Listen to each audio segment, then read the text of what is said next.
Este documental fue creado con fines educativos y reflexivos. Buscamos informar y comprender los hechos desde un punto de vista humano, sin promover, justificar o fomentar ningún tipo de conducta negativa. Todo el contenido se presenta con respeto, con el propósito de aportar contexto, información, aprendizaje y sobre todo de prevenir. Espero que disfruten el video. Jeffrey nace en 1960, pero con una madre que sufre una depresión postparto severa, lo que la vuelve apática y desconectada de su propio hijo. Joyce no siente apego por el bebé, de hecho, a veces hasta siente rechazo. Cuando Jeffrey llora o siente angustia, nadie lo consuela. Y cuando sonríe, no recibe respuesta. Además, su padre Lionel tampoco está realmente presente. Pasa casi todo el tiempo fuera por su trabajo como químico. Cuando vuelve, se muestra distante y suele acabar discutiendo con Joyce. Una dinámica de ausencia que terminará teniendo consecuencias enormes. Lionel Dahmer, el papá de Jeffrey, escribió un libro donde intenta entender qué pasó y cuál fue realmente su papel en la vida de su hijo. Lo llamó A Father's Story, o en español, la historia de un padre. Lionel cuenta un recuerdo de la infancia de Jeffrey. Cuando Jeff tenía 4 años, lo operaron de una hernia en la ingle. La cirugía salió bien,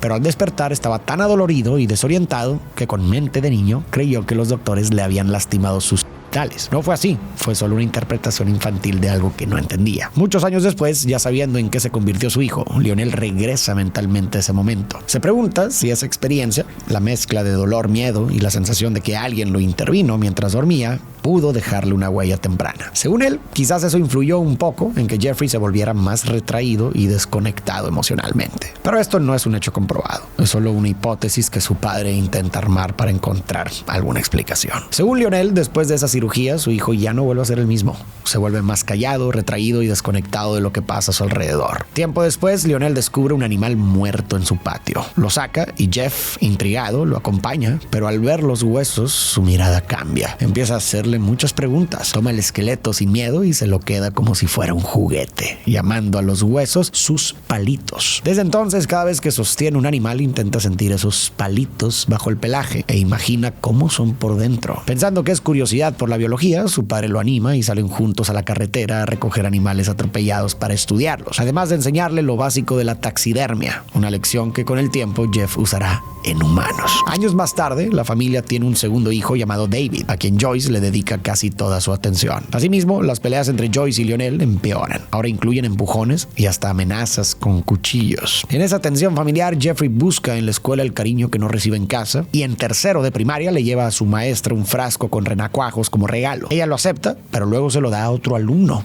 Y Jeffrey, sintiéndose rechazado, recupera el frasco y elimina los renacuajos. Ahora, para este punto de su vida, Jeff era un chico con muchísima curiosidad y fascinación por los cadáveres, pero no hay registros de que él haya lastimado o sacrificado a algún animal. Ese detalle es importante porque ayuda a desmontar la idea de que Jeffrey era un psicópata desde niño. Ya entraremos a fondo en eso en un momento, pero tenlo en mente. En casa, la salud mental de Joyce empeora. Un día, Jeffrey llega de la escuela y la encuentra inconsciente, rodeada de pastillas. Ella sobrevive, pero la escena parece dejarlo marcado. Es posible que él haya interpretado de algún modo que lo ocurrido fue culpa suya, o que esa experiencia le haya sembrado la idea de que acercarse demasiado a alguien podría dañarlo. A los 13 años, Jeffrey identifica que se siente atraído por los hombres, pero en el contexto de los 70 y de un pueblo pequeño donde eso era fuertemente estigmatizado, aprende a reprimirlo en público. En privado, sus deseos no desaparecen, más bien se intensifican y empiezan a organizarse en una fantasía particular. La adolescencia es una etapa en la que las fantasías y deseos suelen consolidarse y volverse patrones más estables. En su caso, hacia los 15, esa fantasía ya parecía cristalizada, pero no gira en torno a una relación afectiva, sino a la idea de control absoluto, de estar con alguien que no pueda irse. Esto lo ha dicho él abiertamente en entrevistas. Él mismo se asusta de sus pensamientos, no entiende por qué su mente va por caminos tan retorcidos. Para intentar calmarse, empieza a refugiarse en el alcohol,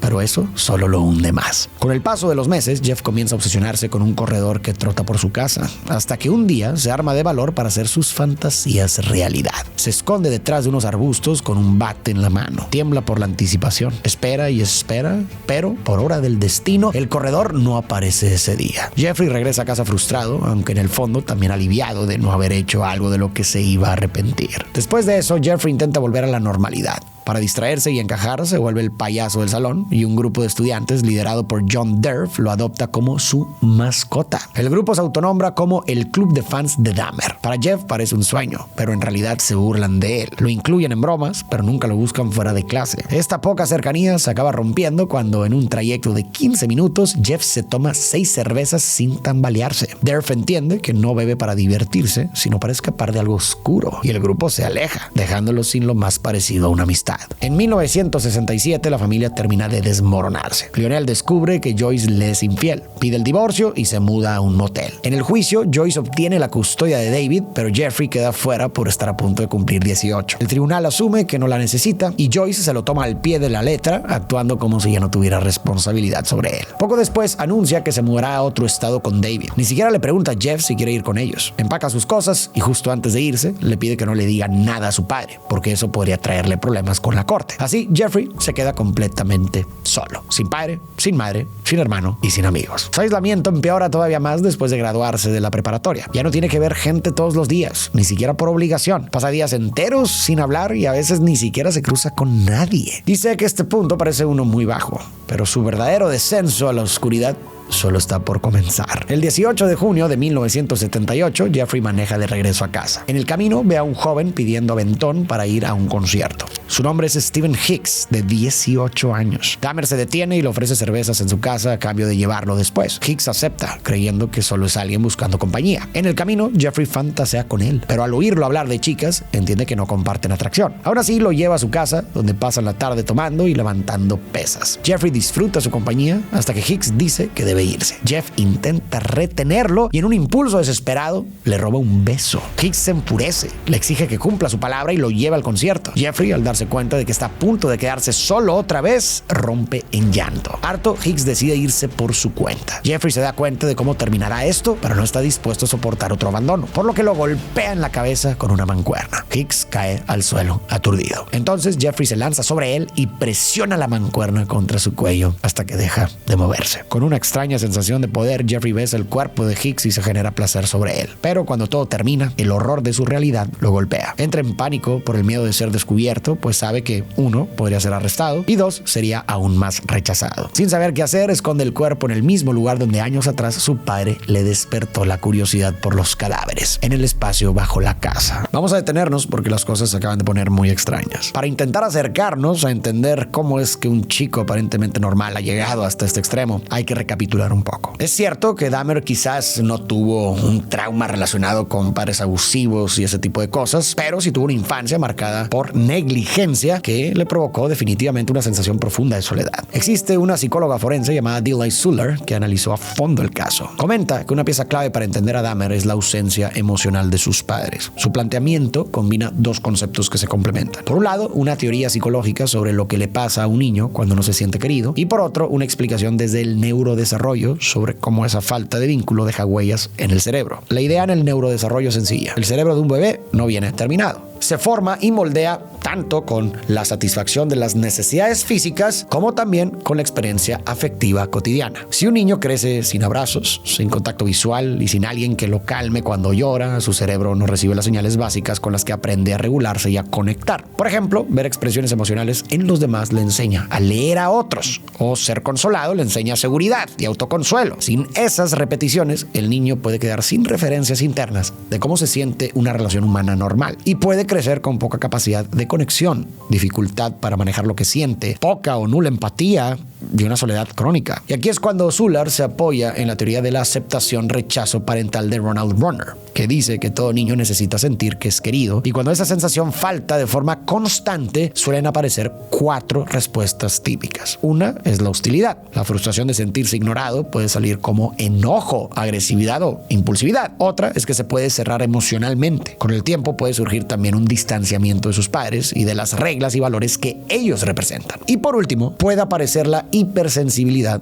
al rechazo, o sea que cualquier señal de distancia, por mínima que sea, se vive como un golpe personal y devastador. Desde esta mirada, Suller propone que ese vacío afectivo temprano pudo moldear en Jeffrey una forma muy dañada de relacionarse con los demás. El tema es que su infancia por sí sola no alcanza para explicar que acaba de terminar con la vida de un joven y después se dio placer sobre él. Así que, ¿qué otros factores pueden entrar en la ecuación? Ok, Entonces ya tenemos una infancia que le dejó una soledad muy profunda y le dificultó conectar con los demás. A lo largo de su vida fue acumulando una serie de rechazos que ya de por sí pueden ser duros para cualquiera, pero él los vivió de forma más intensa. Pero todavía falta otra pieza. ¿De dónde podría nacer en él esa necesidad de control y poder? Profundizando en lo que mencioné antes, la adolescencia es la etapa donde se fijan muchos guiones eróticos, patrones sobre qué nos atrae y cómo imaginamos la intimidad. En los años 70, dos hombres llamados Gagnon y Simon escribieron un libro donde explican que la sexualidad, además de deberse a componentes biológicos, se organiza como un guión que funciona diferente en la mente de cada individuo, pero siempre se estructura a través de las experiencias internas y el contexto cultural. En el libro cuentan que en la pubertad estos guiones se terminan de consolidar y en la mayoría de los casos las fantasías eróticas son normales, por así decirlo. Por ejemplo, preferencias por cierto tipo de persona o rasgos específicos. En general son guiones que no implican daño, se pueden vivir con consentimiento y no chocan con el bienestar propio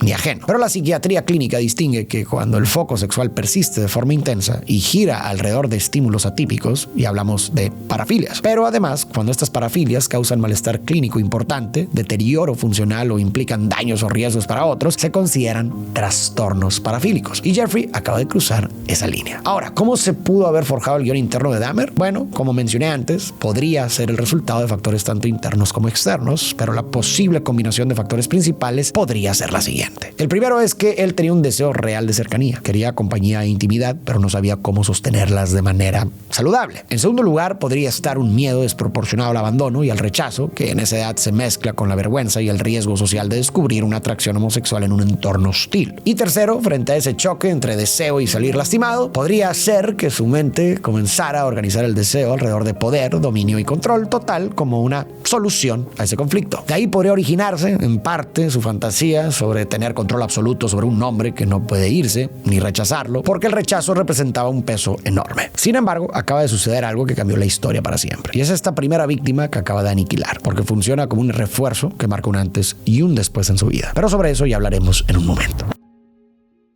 Después de este encuentro con el chico que quería ir al concierto, Jeffrey pasa la noche bebiendo sin parar. Al día siguiente, cuando amanece, decide deshacerse de la evidencia. Toma un cuchillo de carnicero y lo desarma, guardando las partes en bolsas de basura. La cabeza, sin embargo, la conserva en su habitación. Durante horas la observa, imaginando que Hicks sigue ahí acompañándolo. Jeff ve esto como una nueva oportunidad. Cree que si salió impune, quizá pueda controlarse y llevar una vida normal. Pero su alcoholismo empeora. En la universidad no estudia ni socializa. Se encierra en su dormitorio a beber y ver televisión. Esta noticia llega a oídos de su padre, quien furioso lo saca de la universidad y lo obliga a enlistarse en el ejército. Jeffrey es enviado a un cuartel en Alemania del oeste como médico de combate. Ahí aprende a usar fármacos que pueden dormir a alguien por horas, pensados para ayudar a pacientes a descansar tras cirugías, pero en sus manos ese conocimiento se volverá peligroso. Pero otra vez el alcohol arruina todo. En marzo de 1981 lo dan de baja del ejército por su constante ebriedad. En vez de regresar a casa, se muda a Miami. Consigue trabajo en una carnicería y renta un cuarto en un motel. Quiere empezar de cero, lejos del lugar donde cometió su primer crimen. Sin embargo, los recuerdos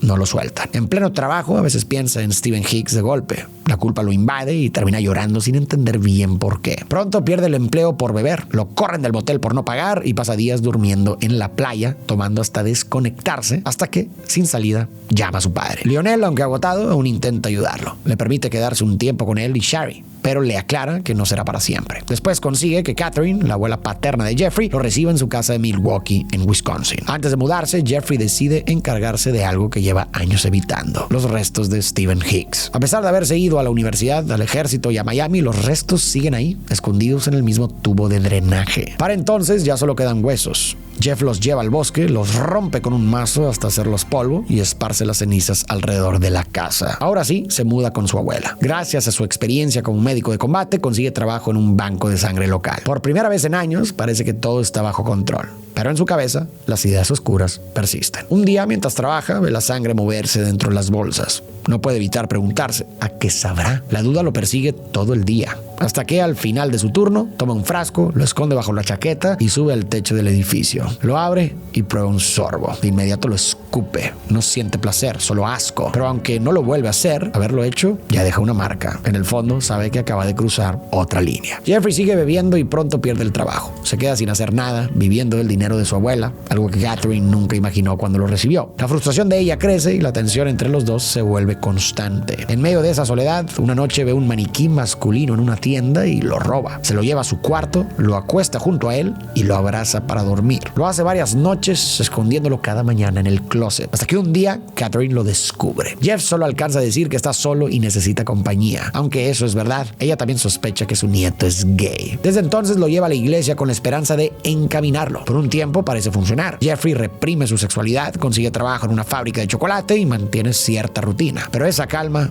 no dura mucho. Un día, en la biblioteca, un hombre se le acerca y le propone tener relaciones. Jeff lo rechaza, aunque la idea se le queda en la cabeza. Al final, se rinde. Acepta que no puede seguir negando lo que siente. Empieza a frecuentar la escena gay de Milwaukee, bares, saunas y clubes que a mediados de los 80 todavía son muy discretos, casi clandestinos. Como te comentaba, en ese tiempo ser gay no era bien visto y por eso lo que pasa en esas zonas apenas llama la atención de la policía. Si alguien sufre una agresión, rara vez se investiga o se toma en serio. Esa indiferencia deja a toda una comunidad desprotegida y al mismo tiempo le da a Dahmer el escenario perfecto para pasar desapercibido. Ahí se vuelve sorprendentemente popular, pues es alto, rubio y fornido. Por fin empieza a explorar su sexualidad, pero se da cuenta de que eso no lo hace feliz. Aunque le gusta el afecto, la idea de que alguien pueda irse o rechazarlo le provoca ansiedad. Y en su mente, la única forma de evitar esto es teniendo el control total. Así empieza a usar lo que aprendió en el ejército. Disuelve pastillas para dormir en los tragos de sus acompañantes. A veces está con ellos íntimamente, pero otras no hace más que abrazarlos y observarlos mientras duermen. Esa sensación de estar acompañado, de tener el control sin riesgo de ser abandonado, es lo que realmente parece querer. Durante meses nadie nota nada, pero con el tiempo los encargados de los saunas empiezan a sospechar. Varios chicos terminan dormidos y los empleados tienen que llamar a emergencias o ayudarlos a recuperarse. Poco a poco Jeffrey se gana mala fama y acaba vetado de varios locales de Milwaukee. Por estos momentos también intenta asistir a funerales e incluso intentó exhumar el cadáver de un chico de uno de los funerales a los que asistió, pero por la rigidez de la tierra y otros temas fue demasiado complicado, así que abandona la idea y retoma su plan original. Como ya no puede hacerlo en lugares públicos, empieza a rentar cuartos de motel. Y así llegamos al 20 de noviembre de 1987, 9 años después de la eliminación de Stephen Hicks. Esa noche Dahmer sale a un bar y conoce, curiosamente, a otro Steven Tuomi, un bailarín de 25 años que cae en los encantos de Jeffrey y acepta acompañarlo al Hotel Ambassador para pasar la noche. Jeffrey intenta dormirlo, pero esta vez algo sale mal. No sabe si tomó de más o si se equivocó de vaso, pero en algún punto de la noche pierde el control y se desmaya. A la mañana siguiente se despierta con la peor resaca de su vida. Siente el cuerpo de Tuomi junto a él y por un segundo se alegra de no estar solo. Pero enseguida nota algo extraño. Steven no se mueve.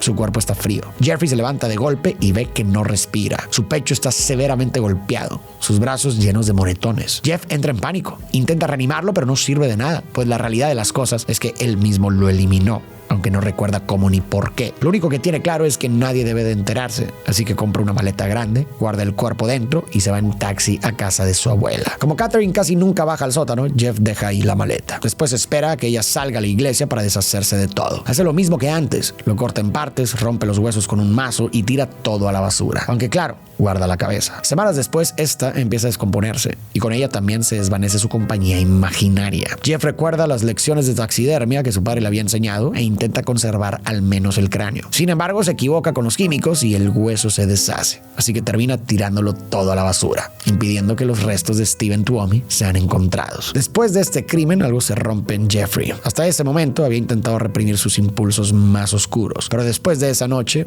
deja de resistirse. Va a tener la compañía que él desea, aunque sea a la fuerza. Empieza a salir por las noches buscando a quien atraer. Los bares gay de Milwaukee, llenos de hombres marginados y sin muchos lugares donde sentirse seguros, se convierten en un blanco fácil. Así es como, menos de 2 meses después, conoce a James Dockstader, un chico de apenas 14 que espera el camión afuera de un bar. Jeffrey se le acerca, le ofrece $50 para ir a su departamento y James acepta. Dahmer le da una bebida con pastillas. Cuando se duerme, lo posee y luego lo elimina. Durante una semana, el cuerpo permanece en el sótano. Cada vez que la abuela sale de la casa, Jeffrey baja y tiene intimidad con él. Pero el olor pronto se vuelve insoportable. Finalmente se deshace del cuerpo y poco después vuelve a las calles.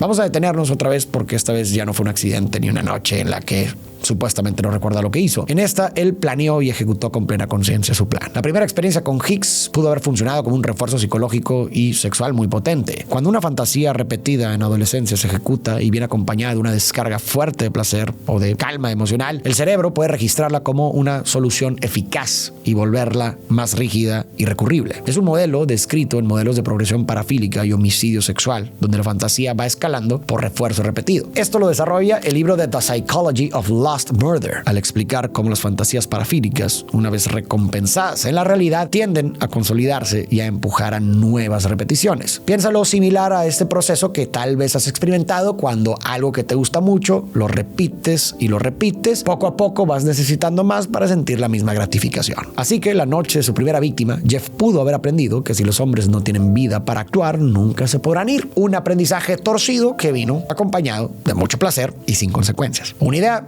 que pudo haber quedado grabada con una intensidad difícil de deshacer y una sensación que seguiría buscando.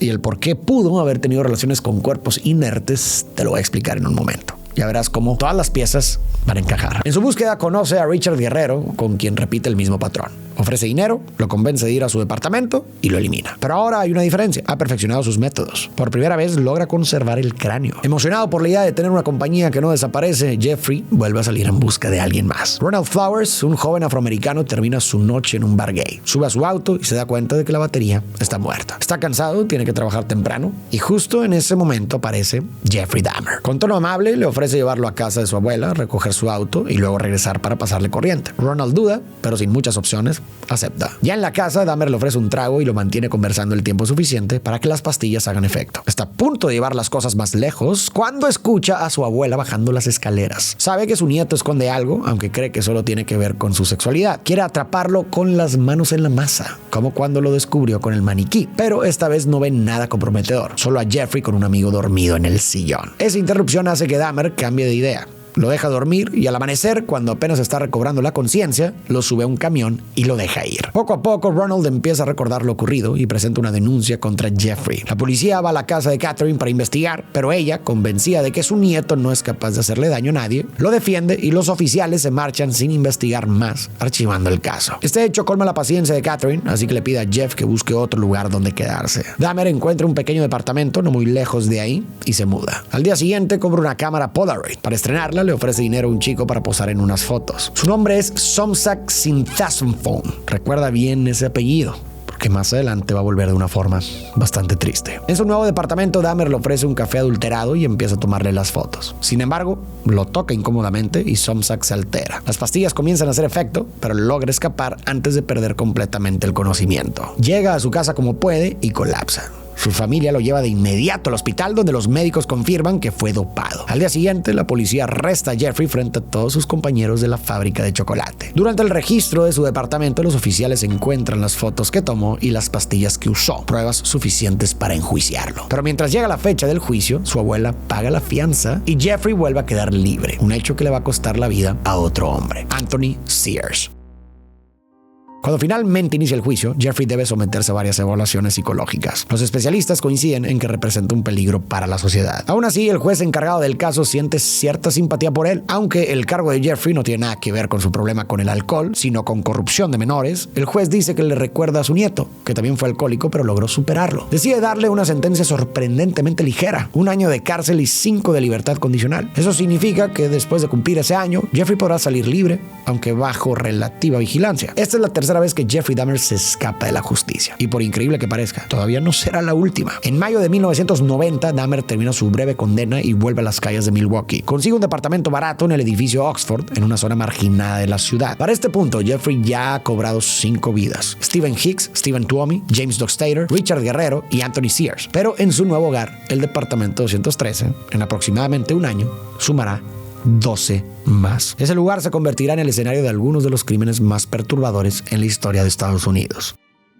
Todo empieza con Raymond Smith, con quien Dahmer repite su mismo patrón. Pero ahora tiene un problema. Vive en un edificio con vecinos. No puede hacer tanto ruido rompiendo huesos ni tirando bolsas de basura sospechosas sin que alguien note el olor. Así que compra un barril de 200 litros, lo llena con ácido muriático y disuelve ahí los cuerpos hasta convertirlos en una especie de lodo que puede desechar por el excusado. Su siguiente víctima es Edward Smith. Jeffrey sigue el mismo proceso, pero esta vez intenta experimentar. Cree que si logra secar los cráneos con calor, podrá conservarlos por más tiempo. Mete el de Edward al horno para probar su idea, pero el calor lo destruye por completo. Entonces viene Ernest Márquez Miller, con quien Dahmer lleva las cosas más lejos que nunca. Después de dormirlo, decide abrir el cuerpo, quita la piel, los músculos y los órganos, guarda el esqueleto completo en el cajón de su archivero y, lo más perturbador, guarda el corazón, el hígado, los bíceps y parte de los muslos en el congelador para comerlos después. Más tarde, Jeffrey dirá que lo hizo porque le hacía sentir más cerca de ellos, como si al consumirlos pudiera evitar que lo abandonaran para siempre. Sus próximas víctimas son David Thomas y Curtis Strogler. Para este punto, Dahmer ya se ha entregado por completo a la oscuridad. Empieza a convencerse de que sus actos no vienen de él. Cree que es un instrumento del mal, un enviado del mismísimo diablo para cumplir su voluntad en la tierra. Aquí vale la pena hacer una pequeña aclaración. Él sabía que lo que hacía era horrible y no tenía una explicación normal para soportarlo, así que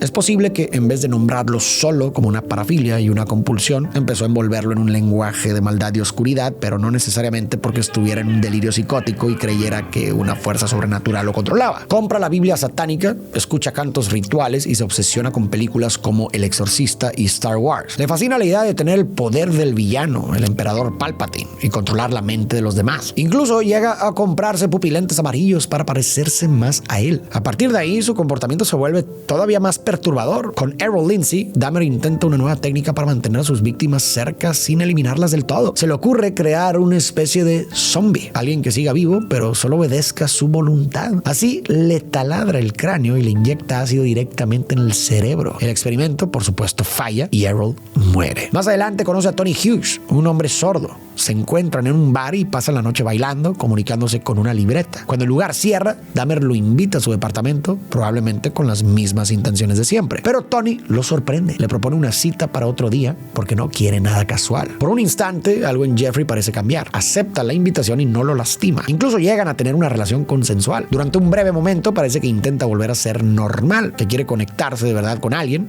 pero no puede. Días después, Dahmer vuelve a sus impulsos más oscuros. Lo invita a su departamento y lo elimina. Apenas 3 días más tarde, se cruza con Conerak Sintasomphone. Si el apellido te suena, es porque años antes Jeffrey había adoptado a otro joven, Somsak, que logró escapar y consiguió que Dahmer fuera condenado. Lo que Jeffrey no sabía era que Somsak y Conerak eran hermanos. Jeffrey invita a Conerak a su departamento, lo duerme y repite el experimento de perforarle el cráneo e inyectarle ácido para crear un zombie, pero se distrae. Se queda sin alcohol y sale a comprar más. Conerak despierta, intenta escapar y alcanza a caminar unos metros hasta que unas vecinas lo ven. Notan que algo está muy mal y llaman a la policía. Llegan 2 oficiales justo cuando aparece Dahmer, quien con calma lo abraza y les dice que es su pareja, que bebió demasiado y solo necesita descansar. Aunque las vecinas insisten en que no cuadra, ya que Conerak parece muy joven y fuera de sí, los policías le creen. Lo acompañan de vuelta al departamento y hasta lo ayudan a meter al chico otra vez. Revisan el lugar por encima, no ven nada raro y se van. Pero si hubieran mirado mejor, habrían encontrado el cuerpo de Tony Hughes aún en la habitación. Dahmer vuelve a dormir a Conerak.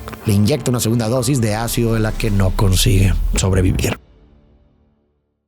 En este punto uno pensaría que al casi ser atrapado se detendría y dejaría esa vida atrás, pero no, seguirá con sus crímenes. Y si te preguntas por qué podría ser posible algo así, bueno, podría ser por la misma razón por la cual ahora comenzó a tratar de crear zombies, así que permíteme explicarte. Primero, había que dejar claro que Dahmer era un hombre perfectamente cuerdo. Los peritajes del juicio y los análisis posteriores sostuvieron que entendía la ilegalidad y la inmoralidad de lo que hacía. Entonces, ¿por qué seguía? Recordemos que no eran crímenes meramente sexuales. También estaba el componente de que le brindaban compañía sin riesgo de abandono. En su caso, una misma conducta le daba 2 grandes recompensas al mismo tiempo. Por un lado, gratificación sexual y por otro lado, alivio emocional frente a la soledad, que recordemos era una necesidad muy fuerte dentro de él. Por eso el patrón se reforzó con más fuerza y con el tiempo ese esfuerzo empujó a repetir la conducta. Y además, poco a poco comenzó a desensibilizarse moralmente. La primera vez estuvo llena de miedo y shock, pero al no haber consecuencias inmediatas y al sentir alivio, su freno ético se fue erosionando hasta que comenzó a normalizarlo. Y a esto había que sumarle el alcohol. Como vimos, Dahmer ya llevaba una historia de alcoholismo severo de muchísimos años y cometía sus crímenes bajo ese estado. Eso pudo haber no solo aumentado la motivación inmediata para hacerlo, sino también pudo haber desinhibido las barreras morales y haber debilitado su control sobre el impulso. Ahora, ¿qué pasa con Jeffrey y el tema de la necrofilia? Bueno, esto puede ser más simple de lo que parece, porque su caso indica que es de manual. La literatura clínica más sólida sobre necrofilia, especialmente la de Anil Agrawal, que es el referente moderno más citado en el tema, describe que en muchos casos el núcleo de esta parafilia es la búsqueda de un compañero absolutamente disponible, que no resista, no rechace y no abandone. Y esto embona con el guión que Dahmer venía formando básicamente desde siempre. Así que recapitulemos. Teníamos el deseo de cercanía real, el miedo extremo al abandono y al rechazo, y 3, sexualización de la inmovilidad y del cuerpo sin resistencia. Y frente a esta angustia, el haberse encontrado con cuerpos muertos y huesos pudo haber producido una eureka. Como, mira, cuerpos muertos no se pueden mover. Mira, huesos, aquí los tengo y no pueden irse a ningún lado. Y ahí se pudo haber empezado a gestar una fijación en estas cosas. Y con la energía sexual de la pubertad se cristalizó ese guión erótico y por lo tanto nos da como resultado una inclinación hacia esa parafilia de la necrofilia. Y quizás lo más perturbador es que esa misma lógica es la que lo lleva a intentar crear zombies. Dahmer quería un cuerpo que siguiera ahí con apariencia humana, pero sin voluntad propia. Por eso perforaba el cráneo e inyectaba ácido o agua hirviendo, buscando neutralizar para siempre la posibilidad de que la víctima escapara. Probablemente por eso seguía buscando víctimas una tras otra, porque el homicidio era su plan B y el plan A su fantasía perfecta. Era lograr por fin ese compañero vivo, pero imposible de abandonar, que en su mente resolvería todo el vacío de una vez. Y eso es lo que distingue a Dahmer de muchos otros asesinos seriales. Su fantasía y placer no parecían depender de ver sufrir a alguien más ni de infundir terror, como en otros casos, como por ejemplo tal vez el de Ted Bundy. Parece que el motivo más fuerte que lo impulsaba a eliminarlos era para poder quedarse con ellos, no necesariamente para verlos sufrir. Eso explicaría por qué los ejecutaba de formas indoloras, que no implicaran mucha complejidad, y también casi siempre lo hacía en estado de ebriedad.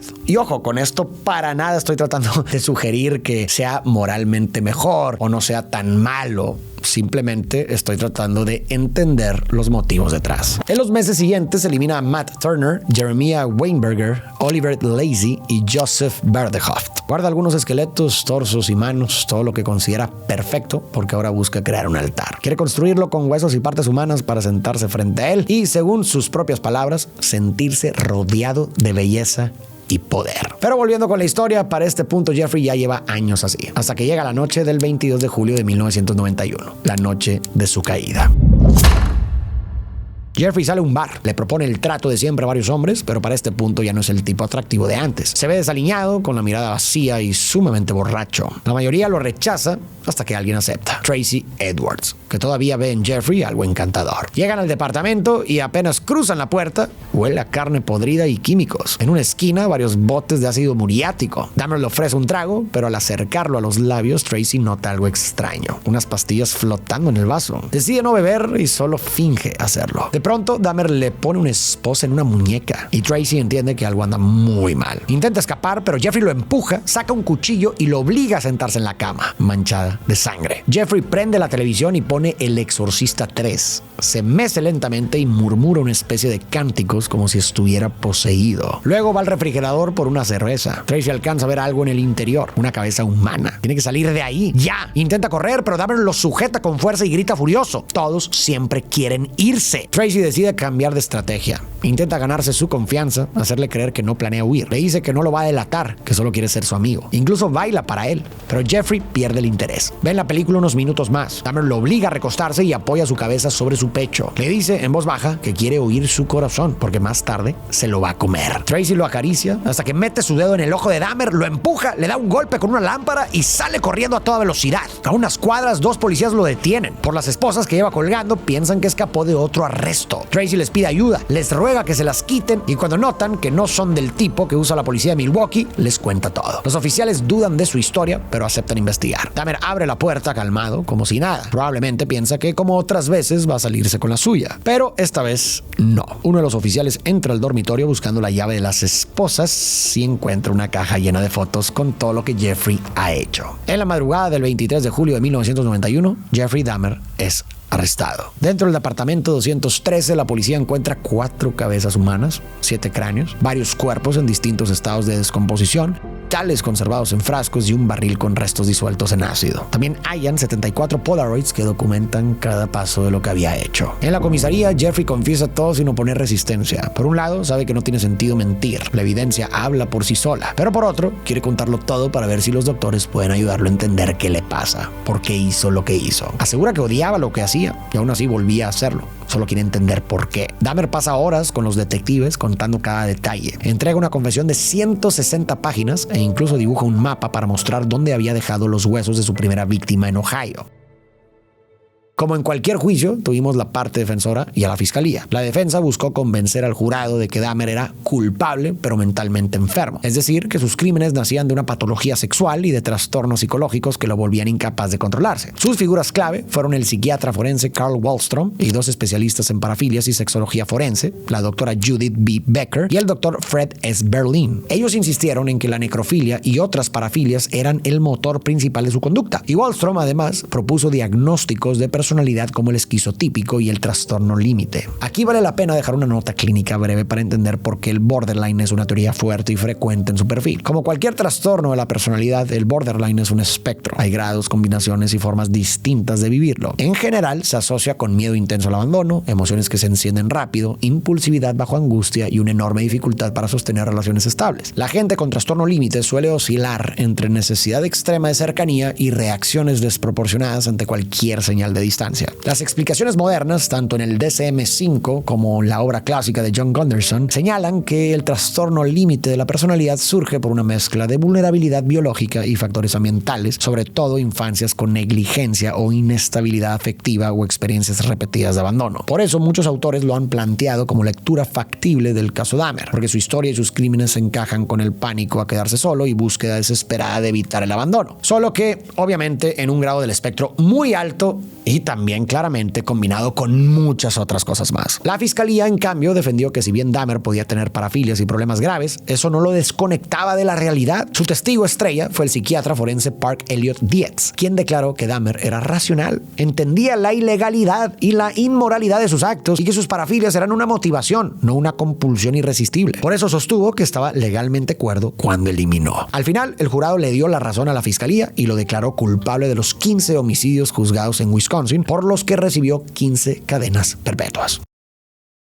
Desde entonces pasa el resto de su vida en prisión, donde irónicamente vive con protección especial y más cómodo que la mayoría, algo que despierta resentimiento entre otros internos. Uno de ellos es Christopher Scarver, encarcelado por eliminar a su jefe durante un brote psicótico. Este tiene delirios religiosos y le llega la idea de que Dios le pide castigar a Dahmer, aunque antes de que actúe, otro preso se le adelanta. Osvaldo Dougherty, un inmigrante cubano condenado por transportar sustancias, logra ser trasladado a la misma prisión para acercarse a él. En esos años, sin embargo, algo cambia en Jeffrey. Tras vivir con culpa, empieza a interesarse por la religión, pide una Biblia, la lee a diario y contacta al pastor Roy Radcliffe. Con el tiempo asegura haber hallado fe y arrepentimiento, habla de responsabilidad, acepta su destino y hasta se bautiza en la cárcel. Es en medio de esa supuesta conversión cuando Dougherty finalmente lo alcanza y lo ataca con una navaja en el cuello. Pero Jeffrey sobrevive. Sin embargo, 4 meses después, el 28 de noviembre de 1994, no corre con la misma suerte. Christopher Scarver es asignado para trabajar junto a Dahmer. Dice recibir una señal divina que lo impulsa a actuar. Toma una barra metálica y lo golpea una y otra vez hasta eliminarlo.